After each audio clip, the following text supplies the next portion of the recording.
بیت المقدس کیوں بلایا گیا؟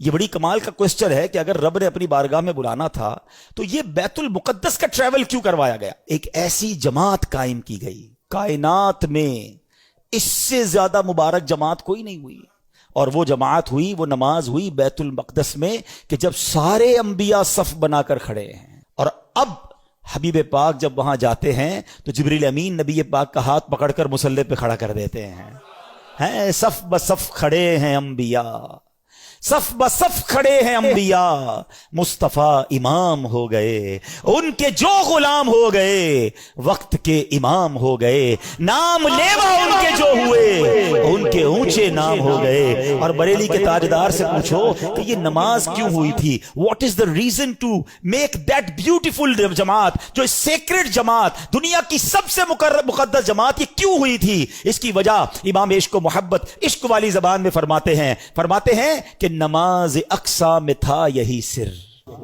عیاں ہو مانائے اول آخر۔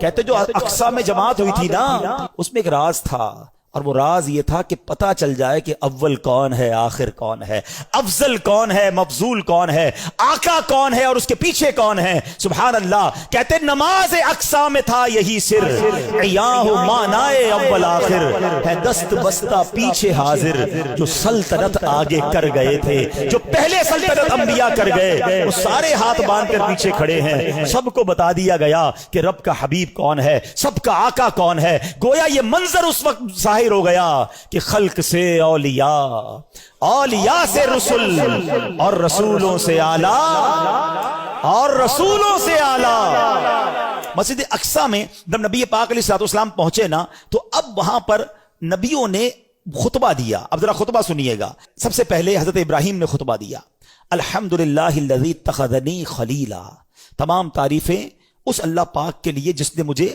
اپنا خلیل بنایا۔ حضرت موسیٰ علیہ السلام نے خطبہ دیا، الحمدللہ الذی کلمنی تکلیما، تمام تعریفیں اللہ پاک کے لیے جس نے مجھے کلام کا شرف بخشا۔ تیسرا خطبہ دیا حضرت داؤد علیہ السلام نے، آپ نے کہا الحمدللہ الذی خولنی ملکا، تمام تعریفیں اس اللہ پاک کے لیے جس نے مجھے سلطنت عطا فرمائی۔ تمام انبیاء آتے رہے، خطبہ دیتے رہے۔ اب جب نبی پاک علیہ السلام کی باری آتی ہے، اللہ کے حبیب کی باری آتی ہے، آپ نے فرمایا الحمدللہ الذی ارسلنی رحمۃ للعالمین، تمام تعریفیں اس رب کے لیے جس نے مجھے رحمت بنا کر بھیجا۔ اسی خطبے کے دوران سنو اے امتیوں، تمہارے آقا تمہیں اس شاندار محفل میں بھی نہیں بھولے۔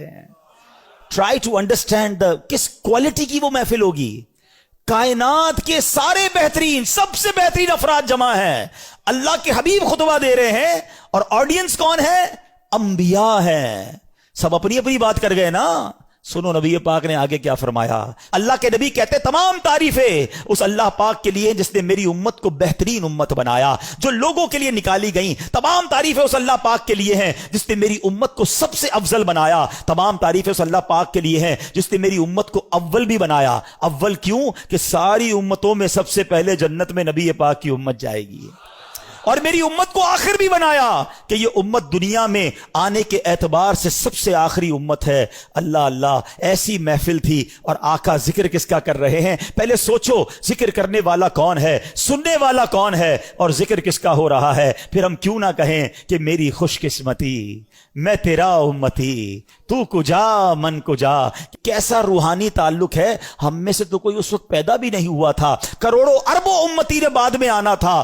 آقا معراج کی رات بھی اپنی گناہگار امت کو یاد رکھے ہوئے ہیں۔ ارے بتاؤ، جو دنیا میں امت نہیں آئی اس کا پہلے خیال رکھ سکتا ہے تو خود پردہ فرما جائیں تو بعد میں آنے والی امت کا خیال کیوں نہیں رکھ سکتا ہے؟ وہ آج بھی مدد فرماتے ہیں، وہ آج بھی نگاہ فرماتے ہیں، وہ آج بھی امت کا خیال رکھتے ہیں، اور سنو انشاءاللہ بروز قیامت بھی ہماری شفاعت فرمائیں گے انشاءاللہ عز و جل۔